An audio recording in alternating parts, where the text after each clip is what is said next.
Good day everyone, my name is Crisalina Porillo and today we are going to discuss the Chapter 6 Curriculum Evaluation. But before anything else, let us first define what is evaluation. So evaluation is fundamentally about giving value or making judgments. A person acts as an evaluator if they attribute worth or judgment to an object, process, or behavior, just like what mom would do when there's a demonstrator. Evaluation is done using a set of criteria. This enables the evaluation process to be always objective rather than subjective. And now, let us proceed to the definition of curriculum evaluation by different scholars. First is Davis 1980, which states that providing information is useful when making judgments or decisions about the curricula. It simply means it helps the educators to decide whether to keep, change, or discard the curriculum. It's about getting information to make smart choices. Second is March 2004, the process of making objective judgment to a curriculum. It means that evaluation is used to know if a curriculum is effective or good by making fair or unbiased judgment. Third is the process of assessing the merit and worth of a program of studies by Print 1993, which states that evaluation checks if curriculum is valuable and effective for students. According to Thakman 1985, curriculum evaluation is the means of determining whether the program or curriculum is meeting its goals. It simply answers the question, are the students learning what they should? Dahl 1992 state that curriculum evaluation is the broad and continuous effort to inquire into the effects of utilizing content and processes.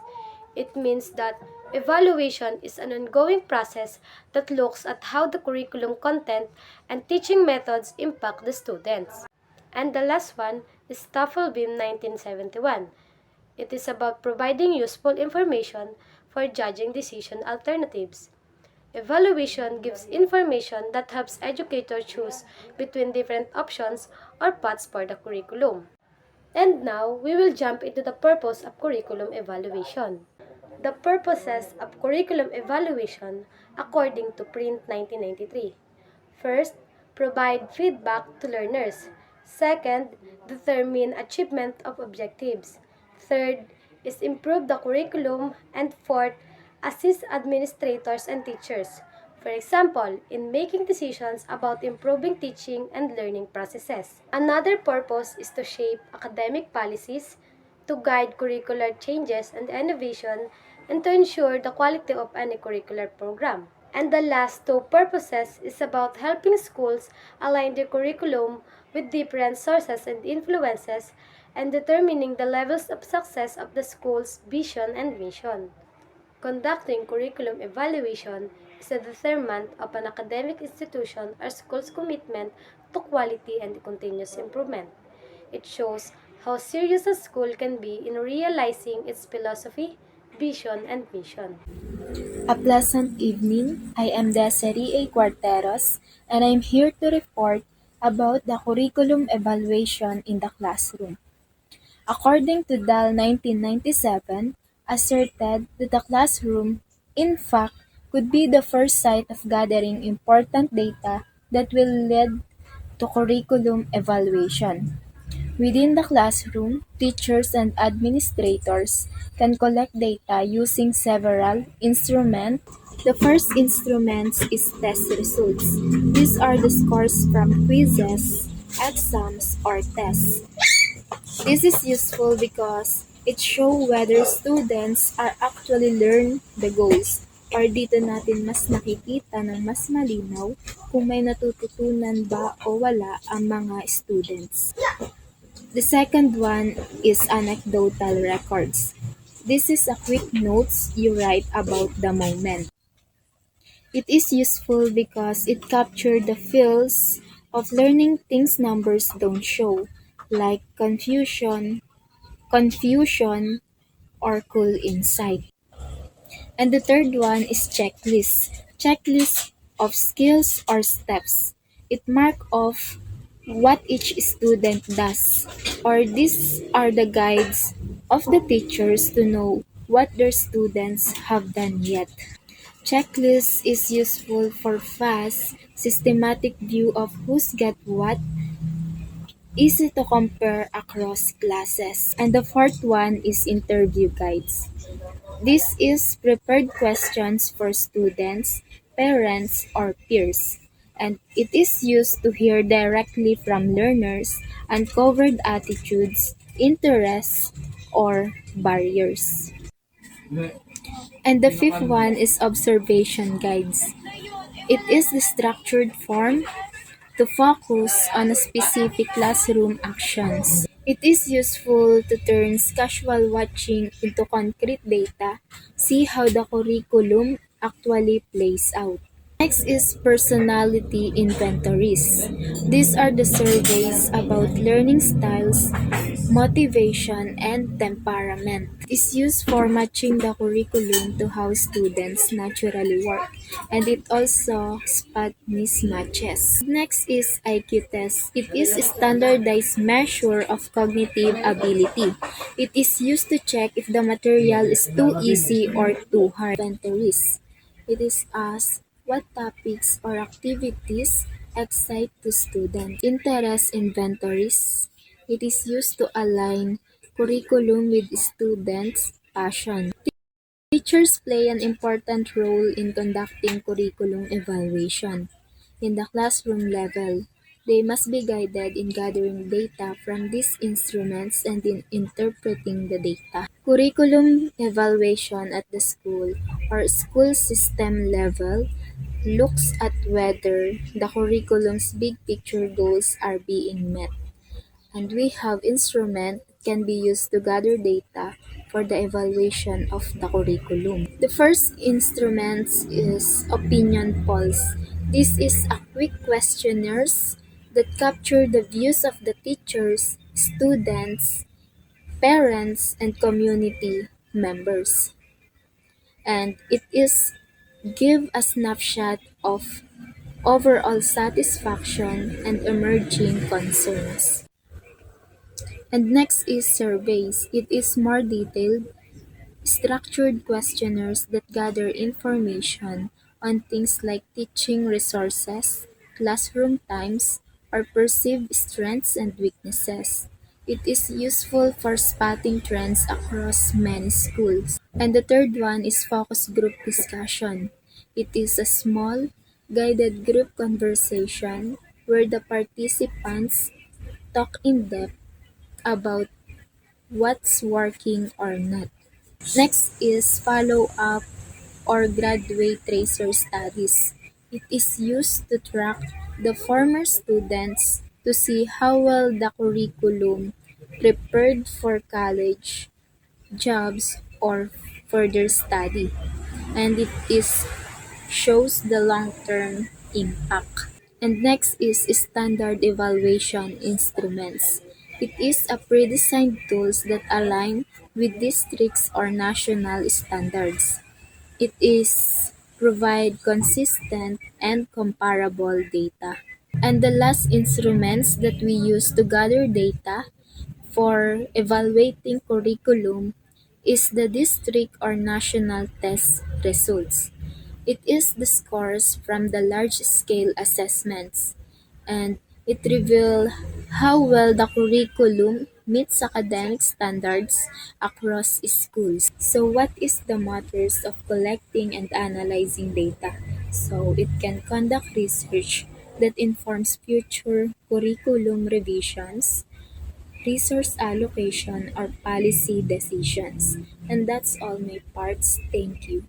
Good day, everyone. I'm Beatrice, and I'm here to continue our discussion about the models of curriculum evaluation. Evaluation is about improvement dahil kagaya ng isang observation, natututo tayo sa kung ano yung nagiging feedback ng ating tagapakinig. Kagaya na lang sa evaluation, yung naging results dun sa ginawa natin, magbe-base tayo sa evaluation kung ano nga ba yung dapat nating i-improve para matulungan natin ang sarili natin na mas maging magaling o mas maging maalam sa ganoong profesyon. Now, let's proceed to the first model of curriculum evaluation. It is about the provost discrepancy evaluation model. First is the determining program standards. In determining program standards, dito ay mahalagang malaman natin ng mas malinaw at mas maayos ang mga standards na dapat nating ma-accomplish sa isang preparation or sa isang presentation. Those standards are possible with learning objectives, performance criteria, quality indicators o mga inaasahang resulta na dapat maabot ng isang tagapagsalita o ng isang presenter. Dahil kung alam natin ang standards bago tayo mag-proceed to our presentation, malalaman natin kung paano natin i-execute yun ng mas maayos. Doon natin malalaman kung tama ba yung flow ng ating presentation at kung maayos ba ang pagkakasunod-sunod at kung pasok siya sa criteria. Next is determining program performance. Dito naman pinagsasama-sama na yung performance ng isang estudyante. Activity, quizzes, performance, ganon. Pinagsasama-sama natin para yung records natin is for transparency na din. Para ito yung process ng pagko-compute na ng grade ng atin. Bago tayo magka-final grade, kinakailangan na muna na kompleto natin those requirements from activity, assignments, midterm exams, quizzes, activities, performances. Comparing performance with standards. Dito na pinag-iisa na natin yung performance and standards. Maaaring yung standards gaganto, pero performance is gaganto lang. So, doon pala magre-reflect na kung gaano ba naging effective yung process ng pagkaturo o ang pagkatuto ng isang bata. Ibig sabihin lang hindi naabot ang standards at hindi maaaring yung mga nagawa ay hindi pasok sa criteria na binigay bago magsimula ang presentation. Last is the determining whether a discrepancy exists between performance and standards. Dito na sinusuri kung ano ba yung naging agwat ng performance at standards. Kung may nangyaring discrepancy, ito yung nagiging batayan upang tukuyin ang mga plano ng mga hakbang para mapabuti pa ang ganung presentation or programs. Kumbaga sa isang research paper, kailangan nating malaman ang gap para malaman kung alin ba yung dapat bigyang pansin para sa pagtagal at hindi na mauulit ang ganong problema na nangyayari sa kasalukuyan. Halimbawa na lang ay kailangan ng karagdagang pagsasanay para sa mga guro, pagdadagdag ng mga materyales o pag-aayos ng mga pamamaraan sa pagtuturo para mas mabilis at mas madaling ma-absorb ng mga tagapakinig. So again, the Provost Discrepancy Curriculum Evaluation was developed by Malcolm Provost. This model is a systematic process na kung saan nasusuri ang mga programa tungkol sa edukasyon na nagbibigay linaw sa lahat ng aspekto ng curriculum. So good day everyone. So for today's discussion, we will tackle about the Tyler's model of curriculum evaluation. Aligned with this model of curriculum development, Rob Tyler proposed 7 steps for evaluating a curriculum. So the first steps is the establishment of goals and objectives. This is the foundation step where the curriculum purpose is defined. Goals are broad, overarching aims, for example, the development of critical thinking skills, while objectives are specific, focused outcomes the curriculum intends to achieve. These are typically derived from the societal needs, student interests, and subject matter. So for the second one, we have the classification of the objectives. Objectives are organized into categories to ensure comprehensiveness. Common classification include cognitive, for example, thinking skills like memorization or analysis. For affective, we have emotional outcomes like empathy or respect. And for the psychomotor, we have physical skills like typing or lab techniques. This helps ensure the curriculum addresses all key areas of students' development. So, for the third one, we have the definition of the objectives in behavioral terms. Objectives are rewritten to be observable and measurable using action verbs. Instead of students will understand math, it becomes students will solve 8 out of 10 multi-self algebra problems correctly. This clarity makes it possible to assess whether the objective has been achieved. So for the fourth one, we have identification of situation in which achievement of the objectives could be shown. These steps involve identifying real-world or structured contexts where students can demonstrate they meet the objectives. For example, if the objective is to communicate effectively, a suitable situation might be a group presentation or a written essay. The situation should match the nature of the objective. So for the fifth one, we have the selection of criterion of measurement procedures. So here, tools and methods are chosen to assess students' performance in the identified situation. Examples include tests, rubrics, observation, portfolios, or interviews. The procedure must be valid or and reliable to ensure accurate data collection. For the 6 steps, we have the collection of data about pupil performance. So this is the actual gathering of information using the selected measurement tools. Data is collected systematically from all relevant students in the identified situations. For instance, grading essays using a rubric or recording observation of students working in a groups. So for the last steps, we have the comparison of findings with the stated objectives. So the final steps involving analyzing the collected data to see if the students have met the behavioral objectives. If most students achieve the target, like 80% solve 8 out of 10 problems, the curriculum is considered effective. If not, adjustment to the curriculum are recommended to close the gap between the results and the objectives. So now, let's go to the another topic, which is the Staplebeam's CIPP model. So the P Delta Kappa National Study Committee on Evaluation, chaired by Daniel L. Staplebeam, developed and published a curriculum evaluation model known as the CIPP Defined Evaluation as a process of delineating, obtaining, and providing useful information for judging decision alternatives. So the first we have is context evaluation. According to Staffelben, is the most basic kind of evaluation.